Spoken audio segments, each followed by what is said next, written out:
Chapter 2. How We Got Here. A Brief History of American Taxation. Part 2 of 2. The Capture from 1980 to the present. Over the last 4 decades, a series of policy changes have reshaped the tax system in ways that consistently favor wealth over work. Each round of reform created new avoidance routes for the wealthy, while ordinary workers continue to pay. First, declining top marginal rates. In 1980, the top marginal income tax rate was 70%. By 1988, after the Reagan tax cuts, it had fallen to 28%. Today, it stands at 37% nominally, but the nominal rate tells only part of the story. Second, capital gains preferences. Long-term capital gains, meaning profits from selling assets held more than a year, are taxed at a maximum rate of 20%, compared to 37% for ordinary income, like wages. This preference is justified as encouraging investment, but its primary effect is to ensure that the wealthy pay lower rates than workers. The carried interest loophole allows hedge fund and private equity managers to treat their compensation as capital gains rather than ordinary income. A fund manager earning $50 million pays a 20% rate, while a surgeon earning $500,000 pays 37%. Warren Buffett famously noted that he pays a lower tax rate than his secretary. Third, corporate tax avoidance goes global. Multinational corporations developed sophisticated strategies to shift profits to low-tax jurisdictions. Transfer pricing, which means charging artificially high or low prices for transactions between subsidiaries, moves income to tax havens. Intellectual property is held in Ireland or the Netherlands, where royalty payments reduce taxable income in the United States. The statutory corporate tax rate has fallen from 46% in 1980 to 21% today. But effective rates, what corporations actually pay, are often far lower. Some of the most profitable companies in the world pay little or no federal income tax in many years. Fourth, the buy, borrow, die strategy. This is the ultimate tax avoidance technique, available only to the very wealthy. It works in 3 steps. First, do not sell appreciated assets. If you own stock that has increased in value, you owe no tax until you sell. So do not sell. Your wealth grows, but you have no taxable income. Second, borrow against your assets. Banks are happy to lend against a portfolio worth billions. Loans are not income. You are not selling anything, just borrowing. You can live lavishly on borrowed money, paying low interest rates, while your assets continue to appreciate tax-free. Third, die. When you die, your heirs receive your assets with a stepped-up basis, meaning their cost basis resets to the current market value. All the appreciation that occurred during your lifetime is never taxed. The gains simply disappear. This is the logical result of a system that taxes income rather than wealth, that preferences capital gains over wages, and that resets basis at death. In 2022, Elon Musk acquired Twitter for $44 billion. His original financing plan included a $12.5 billion margin loan secured by his Tesla stock. Unrealized, untaxed wealth deployed as purchasing power. Banks were happy to lend against it. They could value Tesla shares to the penny every second of every trading day. In that structure, Musk could have spent $12.5 billion of his wealth without selling a single share and without triggering a single dollar of tax. Loans are not income. The man whose true tax rate was 3.27% was prepared to deploy $44 billion in a single transaction. If the banks can value it precisely enough to lend billions against it, the wealth is real. Fifth, IRS defunding. Even the rules that exist are barely enforced. The IRS has been systematically defunded, with consequences Chapter 4 examines in detail. The result? An estimated $696 billion gross tax gap goes uncollected each year, according to the Internal Revenue Service's tax gap projections released in October 2024. Wealthy taxpayers and their representatives in Congress have systematically weakened the agency responsible for enforcing tax laws. An underfunded IRS cannot close the gap. Where we are now. The current system produces predictable results.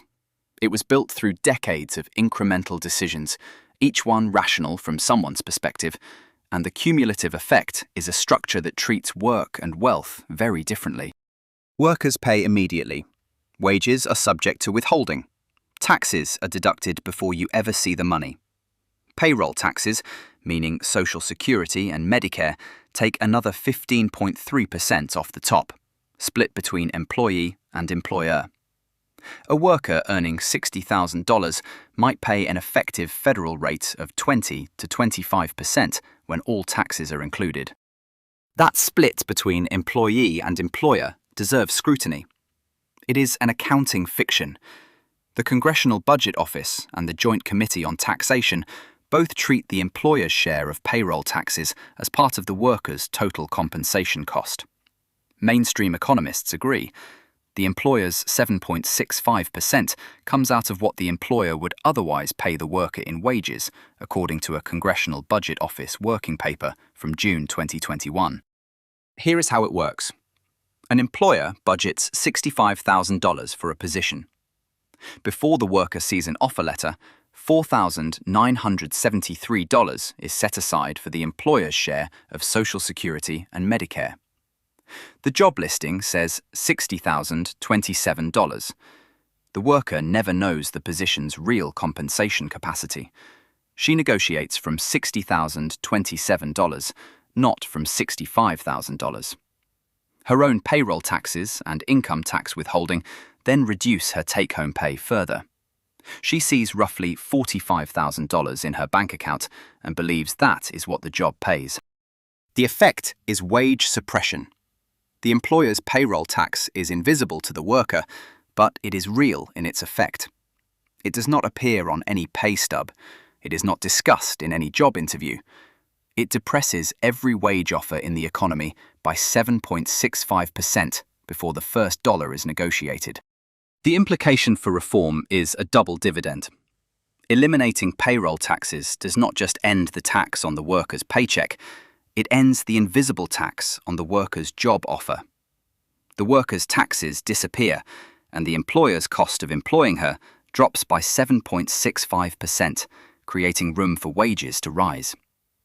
For a worker earning $60,000, that is nearly $10,000 in combined benefit.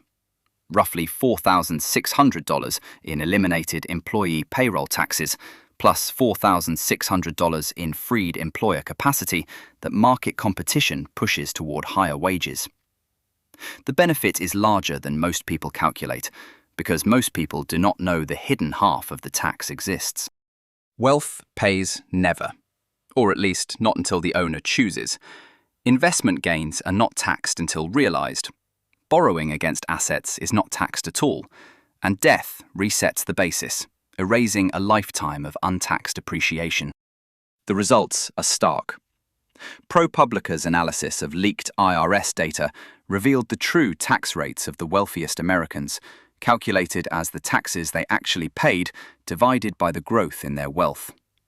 Warren Buffett paid 0.1%. Jeff Bezos paid 0.98%.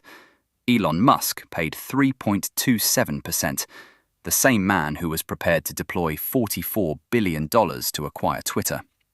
Michael Bloomberg paid 1.3%. Meanwhile, a teacher or nurse earning $60,000 pays 20 to 30% in federal taxes. The system is regressive in the truest sense. Those with the most pay the least. Incremental reform has not changed this trajectory. Every loophole closed creates two more.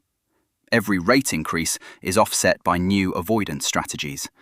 The complexity itself creates infinite opportunities for those with resources to exploit it. Understanding why gets us to the central question. What would it take to build something that actually works? The structure is the problem. 2 centuries trace the same cycle. Crisis forces change. Change brings complexity. Complexity rewards whoever can afford to navigate it. The wealthy fund the politicians who protect the complexity. Incremental fixes get absorbed. The cycle resumes. This cycle has been broken exactly once. The 1913 income tax took 18 years, a constitutional amendment, and a generation of organizing. It happened because reformers stopped trying to patch the existing system and recognized that no amount of patching would be enough. The structure had to be replaced. We are at the same moment. The income tax began as a levy on the wealthy. Decade by decade, it has been reshaped into a levy on work. This is an excerpt from The Last Tax by Dan Schaefer, available now in paperback, hardcover, ebook, and audiobook. Links are in the description. Subscribe for more as they become available.